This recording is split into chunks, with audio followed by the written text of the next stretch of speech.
Tov. Boker Tov.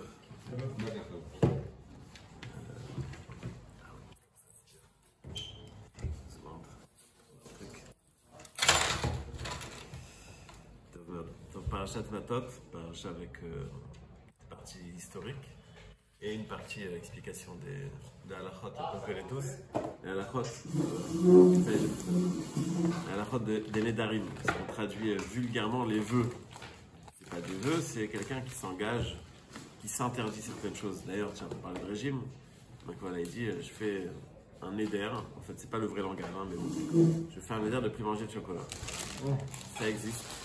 C'est pas simplement une parole, c'est un interdit grave, un interdit très grave à celui qui va transgresser. Il est marqué que celui qui ne fait pas attention à son éder, ses enfants vont mourir. Il faut faire hyper attention au édarim. C'est pour ça qu'on a l'habitude de cette chose, on dit l'éder, de peur que ça s'entend comme un éder. Pareil pour Nidre Mitzvah. Quand on s'engage, on va donner tant à la Sina, on va donner tant à tel endroit, il faut faire hyper attention. Puisque ça nous engage comme un éder. Donc il faut faire très attention à ce qu'on dit.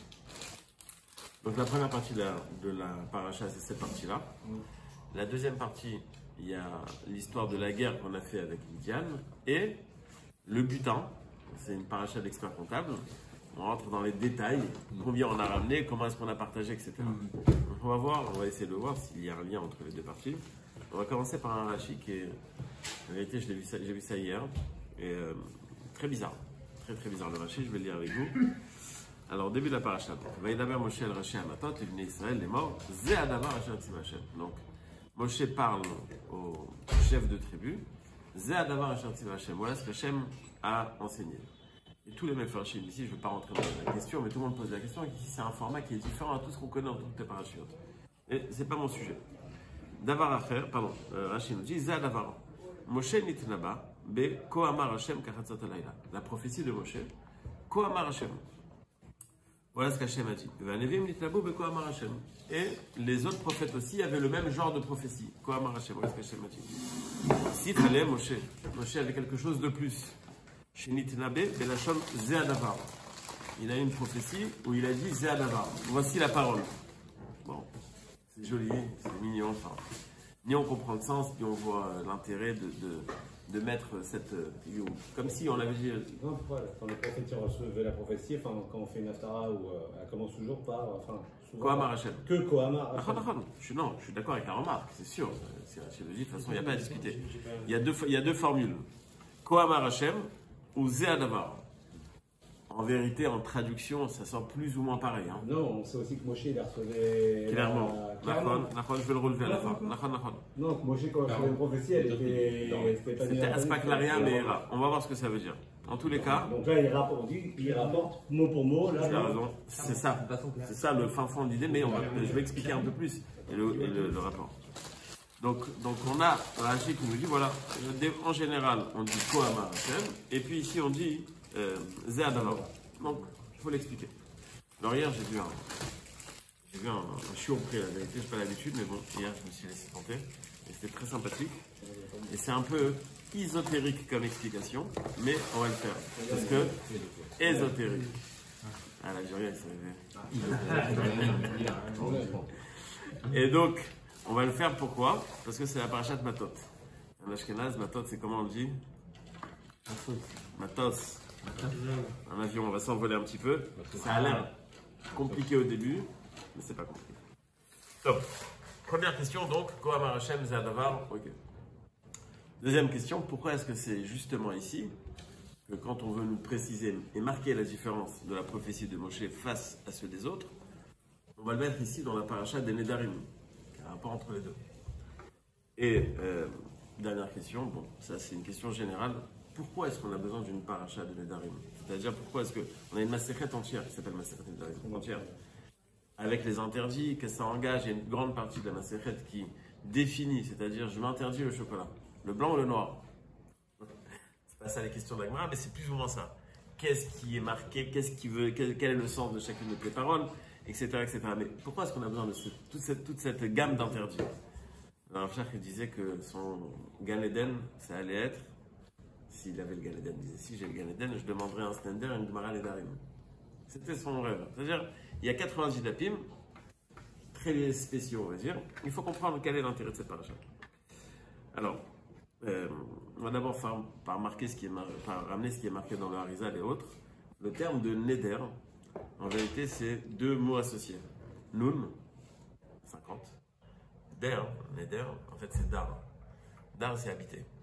Donc, il habite dans les 50. C'est quoi, il habite dans les 50? Et moi, on nous dit qu'il y a 50 Sheharim, 50 Sheharé Bina. La Bina, si je la traduis en traduction littérale, bien que ça ne sert à rien, je vais de le traduire, c'est plutôt la déduction. C'est comprendre quelque chose, c'est pas tout à fait la déduction, mais ça ressemble à la déduction. Il y a 50 portes de Bina, Moshe est arrivé à 49. Moshe, il a reçu 49, il n'a pas reçu les 50. Donc, le Neder, on va dire ça comme ça, il est lié aux 50 portes de Bina. Pour l'instant, j'ai rien dit. Enfin, j'ai dit quelque chose qui est marqué. Mais ça a à voir avec la pureté, le niveau de pureté, le niveau de purification plutôt. Oui. On va voir tout de suite. Je vais expliquer ce que ça veut dire. À la fin, on va être ce qu'on appelle ce Seger Tzavot, c'est-à-dire qu'on va faire le lien entre toutes les choses. Le Maharal explique dans plein d'endroits, il le répète tout le temps, vous l'avez sûrement déjà entendu, il dit que le chiffre 7, c'est la nature, le chiffre 8, c'est au-dessus de la nature. Il ramène plusieurs preuves. Par exemple, la Brit Mila, c'est le 8e jour. Pourquoi c'est le 8e jour? Parce qu'on va couper un morceau de la nature pour être au-dessus du naturel. Le peuple juif vit au-dessus de la nature. Pas parce qu'il vit au-dessus de ses moyens, mais parce que son histoire, elle est surnaturelle. Ce que disait Einstein, c'est que la preuve que Dieu existe, c'est le peuple juif qui existe. On a traversé l'histoire. À part le fait qu'on a formaté l'histoire, mais on a traversé l'histoire. Et c'est cette preuve, le fait qu'on existe encore, c'est la preuve que Dieu existe parce qu'on est au-dessus de la nature. C'est-à-dire que dans les statistiques, un peuple qui aurait suivi autant que le nôtre n'existerait plus depuis longtemps. Un peuple qui n'était pas dans son pays pendant 2000 ans n'existerait plus depuis longtemps. Donc on est au-dessus de la nature. Et donc d'où ça vient ça? Parce qu'on a un lien avec le surnaturel. Comment est-ce qu'on crée ce lien avec le surnaturel? Brit Mila, 8e jour, on va être au-dessus de la nature. La Menorah, dans le Beth Amikdash, combien de branches? 7. La Hanoukia, 8. 7. La Menorah est à l'extérieur du Kodesh HaKodashim. Non, il voulait rien que vous vérifiez si vous étiez arrivé, c'est tout. Et donc la Menorah, elle est à l'entrée du Kodesh HaKodashim. Dans le Kodesh HaKodashim, il y a la Torah qui, elle, est au-dessus de la nature. Je vais expliquer le sens de ce que ça veut dire, mais l'idée est très simple, dit le Maharal. Quand est-ce que la Torah a été donnée? Après le Homer. 7 fois, 7 semaines fois 7 jours. La Torah, elle est au-dessus. Elle est au-dessus de la nature. Donc on a la nature, la Menorah, et on a le Sefer Torah qui est au-dessus de la nature, 7 fois 7. Question, vas-y. Une remarque. Un truc qui est drôle, c'est que en fait, tous ceux qui sont contre la Torah, tout comme ça, ont toujours essayé de changer de calendrier. C'est-à-dire qu'on peut se demander pourquoi la semaine c'est 7 jours. Si tu ne crois pas à la classe créationniste, tu peux dire 8 jours, 10 jours, un truc plus simple, 5 ou 10, quoi. Enfin, un truc. En fait, ça n'a jamais marché. Non, c'est universellement reconnu que la semaine c'est 7 jours. Mon père m'a dit qu'au Maroc, il y avait 3 jours où ils n'allaient pas à l'école. Vendredi à cause des Arabes, Shabbat à cause des Juifs, dimanche à cause des Français. En tous les cas, donc, le 7, c'est la nature, le 8, c'est le surnaturel. Le Nes de Hanouka, 8 jours. Pourquoi le Nes de Hanouka, 8 jours? Il y avait une guerre naturelle, il y avait une guerre, les Shmonaïm ont fait la guerre, mais la victoire était surnaturelle, donc c'est pour ça que c'était 8. C'est d'ailleurs pour ça qu'il est marqué que l'huile qu'ils ont trouvée par le chotem, par le sceau du Kohen Gadol. Le Kohen Gadol, à la différence des autres Kohanim, porte combien d'habits? Le Kohen normal, 4 habits. Le Kohen Gadol, 8. Les Chassidim, les Yerushalmim, ils ont un moussa comme ça, Shmod Ebretim. Ils ont, ceux qui ont les vestes là comme ça, ils mettent 8 habits. C'est un Inyan de. Je ne peux pas exactement l'expliquer, mais c'est lié à ça. C'est-à-dire ce Inyan de vivre au-dessus de la nature. Donc, on a un chiffre 7 qui est le symbole de la nature, on a le 8 qui est au-dessus de la nature. Gemara nous dit que le Yetzer Hara, il a 7 noms. 7 noms. Tsafoun, elle ramène tout plein de noms sur le Yetzer Hara. En fait, ce que le Maharal explique, c'est que, de la même manière, comme je l'ai dit, il y a 7 jours de la semaine. 7 jours de la semaine, c'est la nature. Ça a été fait comme ça dans la nature. La nature et le Yetzer Hara, c'est la même chose. Un homme, par définition, a un challenge parce qu'il a un paradoxe. D'un côté, il a sa neshama qui est spirituelle. D'un autre côté, il a ses instincts naturels. Et la contradiction entre les deux, c'est ça qui fait le challenge. Donc le Yetzer Hara, la nature, c'est la même chose, c'est le chiffre 7, les 7 noms du Yetzer Hara, les 7 jours de la semaine, c'est la nature. Et on a le surnaturel, la Neshama, qui est censé... Alors le Shabbat, c'est intéressant, c'est pas le 8e jour, le 7e jour. Parce que dans le Shabbat, on a... Pourquoi est-ce qu'on dit Shabbat Shalom? Shabbat Shalom. En vérité, on explique le Mekoubalim, c'est que, d'ailleurs, par exemple, à Salé, des fois, il faisait des jeûnes jusqu'à Shabbat. Dans le... Ça te réveille, les Marocains. Tout au long de la semaine, on doit combattre le Yetzer Hara. Donc en vérité, on a une guerre tout au long de la semaine entre ce qu'on a envie et ce qu'on peut faire ou ce qu'on doit faire. Mais Shabbat, il y a une paix entre le naturel, entre on va dire l'instinct physique et le surnaturel, puisque Shabbat, on a une mitzvah de Oneg Shabbat, il y a une mitzvah de manger. Donc c'est pour ça qu'il y a la paix entre les deux. C'est pour ça qu'on appelle ça Shabbat Shalom. Il n'y a plus de guerre entre ton instinct physique et ton côté spirituel. Bien manger, c'est devenu spirituel. Il y en a qui font Shabbat toute la semaine, c'est bien aussi. Et ça veut dire, ben, ça existe, je dis ça en rigolant, mais ça existe à un niveau de tzaddik qui va lui tout le temps être à ce niveau-là.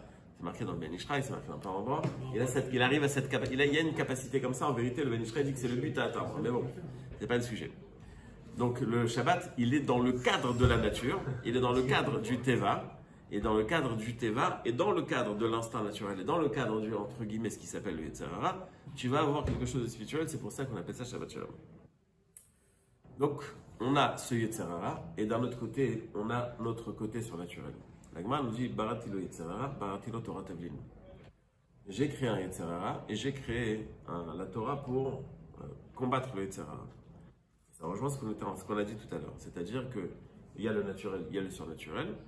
La nature de l'homme, le Yetzer Hara, les 7 noms du Yetzer Hara, les 7 jours de la semaine, Baratilo Torah Tavlin. La Torah, qui a été donnée après 7 x 7, donc le 50e jour, qui est au-dessus de la nature, elle est venue pour combattre le naturel.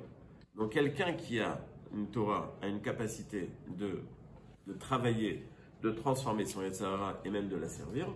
Quelqu'un qui n'a pas de Torah n'a pas la capacité de surmonter son Yetzer Hara. Sur les mouchoirs qui étaient là. Là.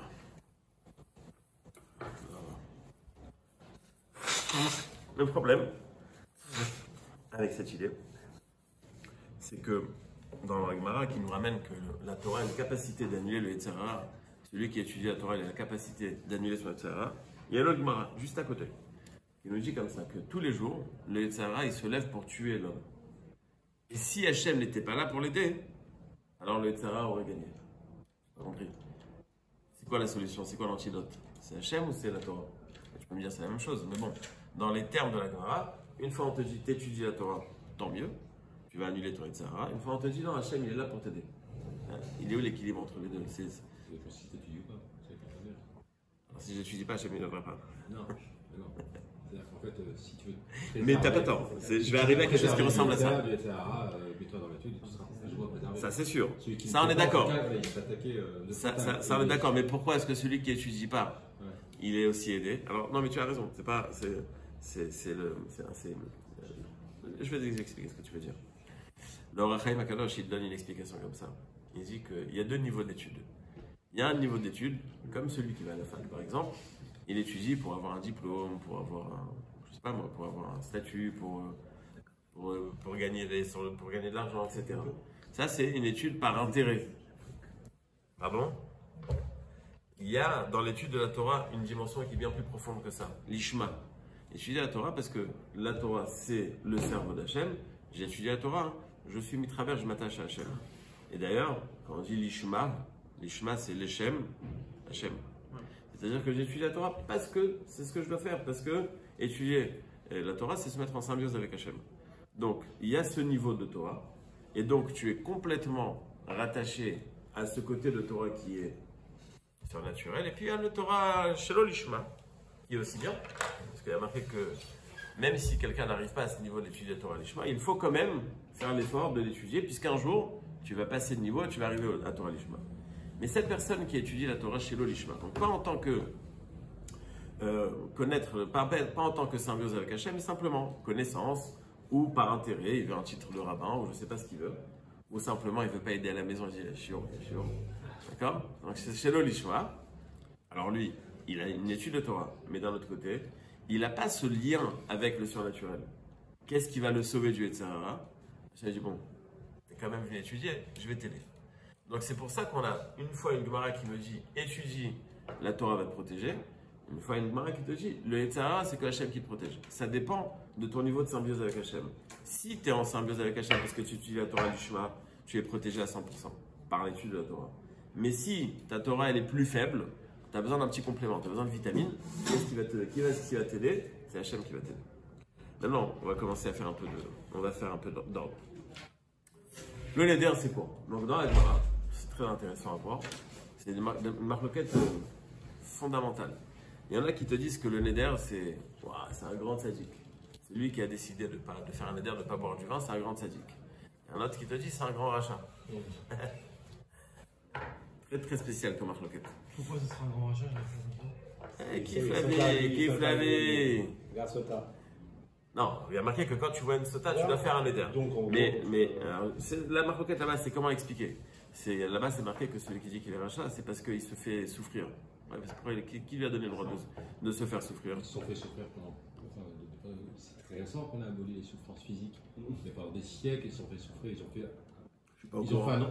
Non, quand ils ont fait des nombres de jeunes, je ne sais pas combien. Ah, non. C'est pas. Alors, bon, peut-être que je vais arriver à ça. Non, mais les stérifications, les machins. Non, ça n'existe pas dans toi. Oui, non, ça n'existe pas. C'est pas fait, ils ne sont pas fait mal. Non, les saignées, c'est en tant que santé, les saignées. C'est pas pour caparatavonot. Mais le truc là qui mettent les chrétiens, là, comment ça s'appelle? Les trucs en fer là. Comment ça s'appelle? Non, il y a un autre truc là. Silice. Ça n'existe pas dans toi. Ça n'existe pas et c'est assaut. On n'a pas le droit de se blesser. On n'a pas le droit. L'idée elle est très simple. Ton corps ne t'appartient pas. Tu n'as pas le droit. Flagellé.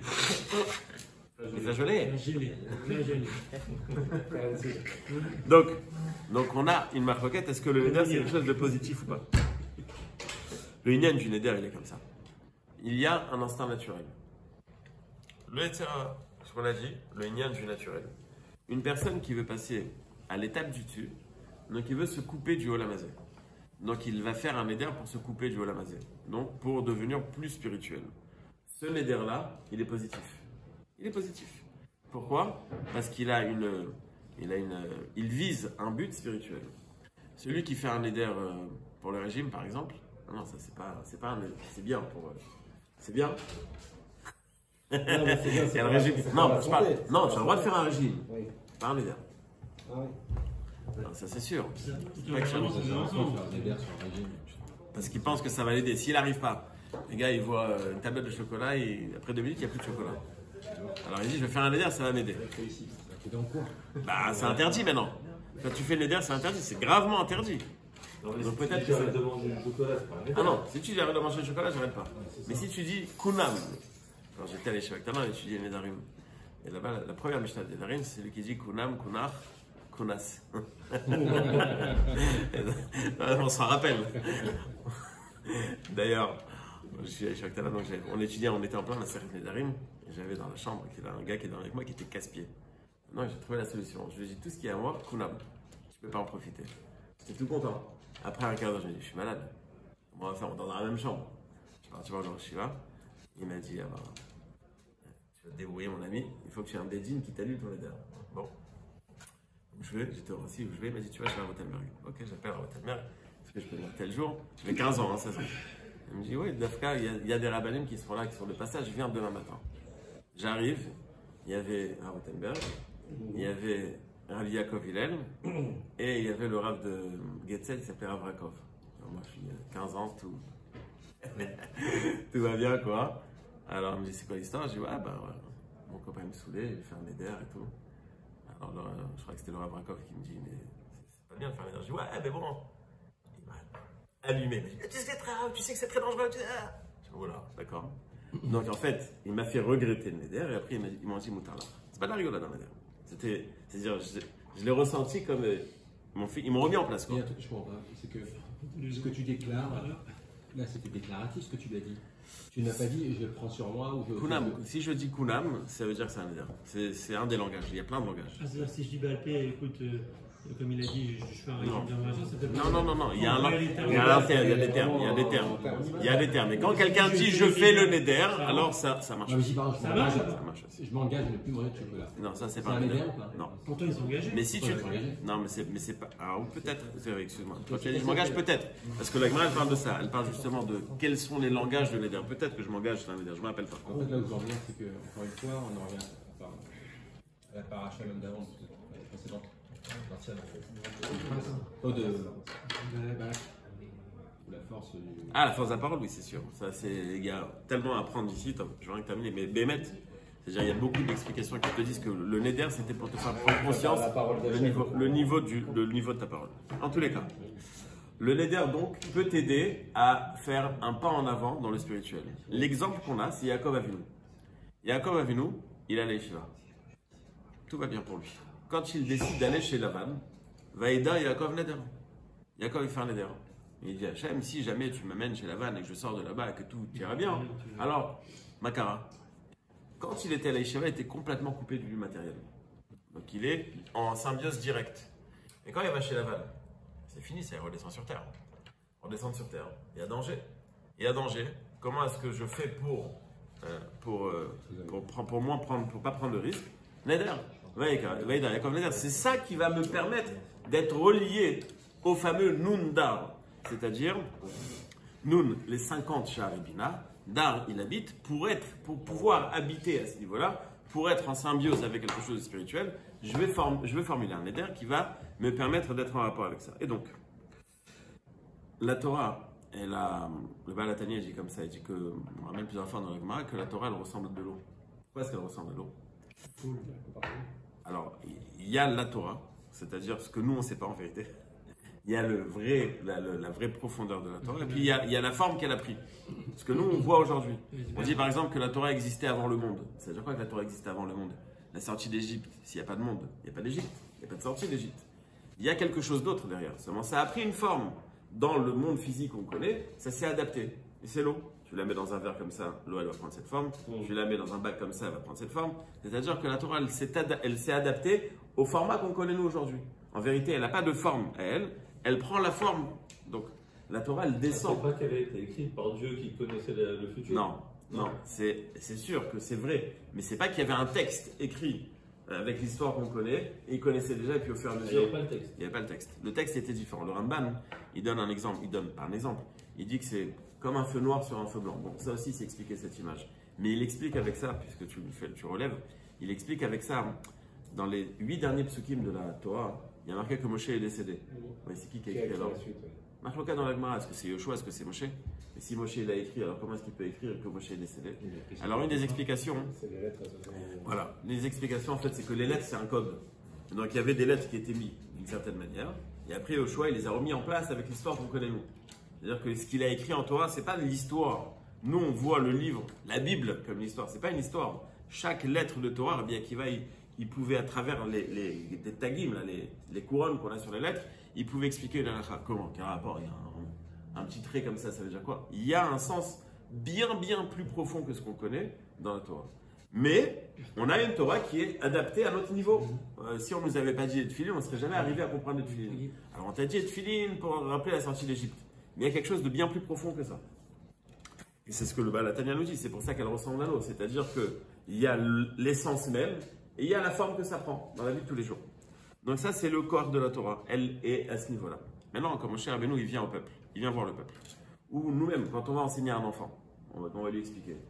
On est sorti d'Égypte, on mange la matzah. Ça, c'est l'âge de 5 ans jusqu'à je ne sais pas quel âge. Après, on va expliquer. Mais après, on va expliquer le symbole de la matzah, la profondeur. Celui qui va faire de la Kabbalah, il va comprendre le Inyan de manger la matzah, etc. Il y a des niveaux. Alors, Moshe Rabbeinu, quand il vient, il enseigne la Torah au peuple. Il enseigne adapté au peuple.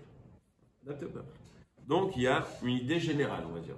Et comme tu as dit tout à l'heure, Moshe Rabbeinu, il avait cette aspakelaria meira. C'est-à-dire qu'il avait les Nevi'im, les prophètes, c'est comme s'ils recevaient un message, une image. Et ils devaient la traduire. Ils ne voyaient pas Hachem, ils voyaient le reflet d'Hachem. Alors que Moshe Rabbeinu, il voyait directement.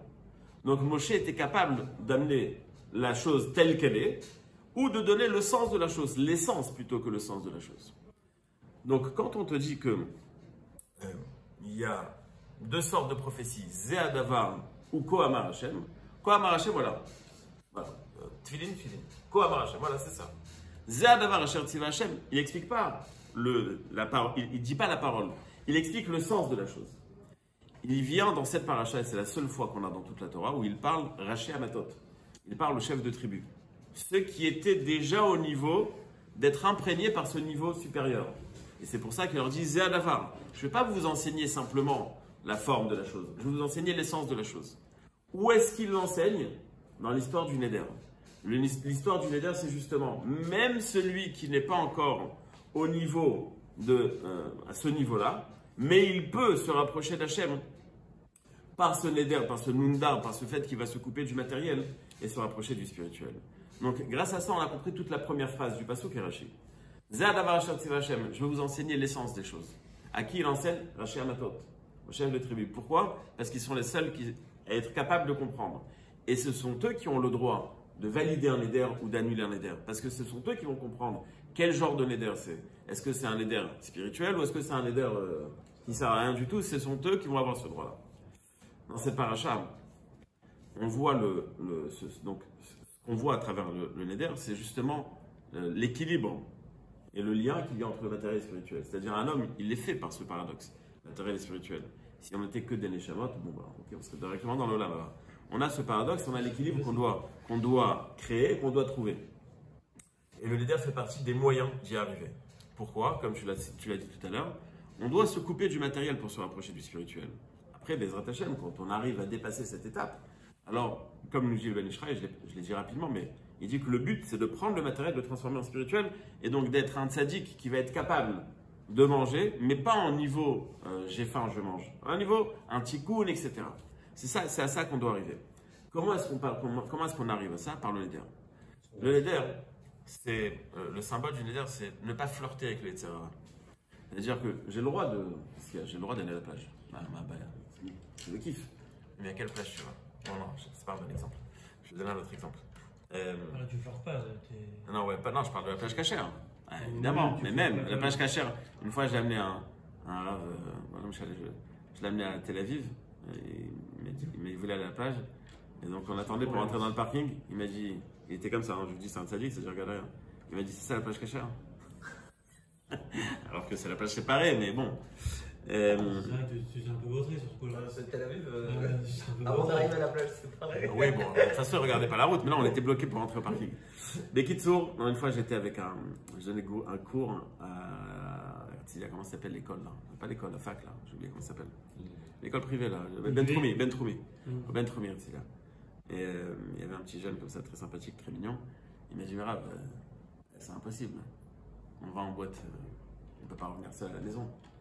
Attends, je comprends, un petit peu gosse comme toi, mais après tu vas en boîte.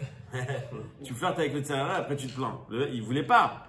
Il dit c'est pas possible. Je dis bah oui, il n'y va pas. C'est ça le Neder. C'est nous faire comprendre qu'on ne va pas prendre des risques. Neder, c'est Neder. Il a fait c'est vrai. Mais quelqu'un m'a posé la question. Il m'a dit comment est-ce qu'on fait avec les enfants en vacances? Les enfants en vacances, le soir, ces filles rentrent tard, elles sont, je sais pas, elles boivent des bières, etc. Wow. Non, j'ai dit, non, mais de quoi tu parles? C'est-à-dire, comment est-ce que tu es arrivé à là, quoi? Comment? Non, mais comment est-ce que tu as. C'est-à-dire, tu te dis, comment est-ce que je vais les protéger de ce niveau-là à ne pas tomber plus bas? Mais empêche-les d'arriver là. Il ne faut pas se mettre dans une situation où il y a un risque et après tu. Le Neder, c'est se couper c'est se prendre. C'est-à-dire, il y a quelque chose de permis et je me l'interdis. Pourquoi est-ce que je dois me l'interdire? C'est une barrière. C'est une barrière. C'est une barrière. Évidemment, c'est une barrière. Pourquoi tu mets un filtre sur ton internet? C'est une barrière. Tout ça, c'est. Tu ne vas pas jusqu'à la limite de ce qui est permis. Pourquoi est-ce que tu vas pas jusqu'à la limite du permis? Tu dis, attends, c'est la frontière, j'y vais. Tu ne prends pas de risque dans ton argent. Tu dis pas, il y a 80% que je me casse la figure, mais 20% je t'investis. Tu ne vas pas là-bas. Tu prends moins de risques et tu t'éloignes le maximum du risque. C'est pareil. Dans la vie spirituelle, c'est ce qu'on doit faire. Attends, je vais m'arrêter là, bien qu'il y ait encore quoi rajouter. Mais à tous pour passer de bonnes vacances. Non, on n'est pas encore en vacances, mais bon. Non, moi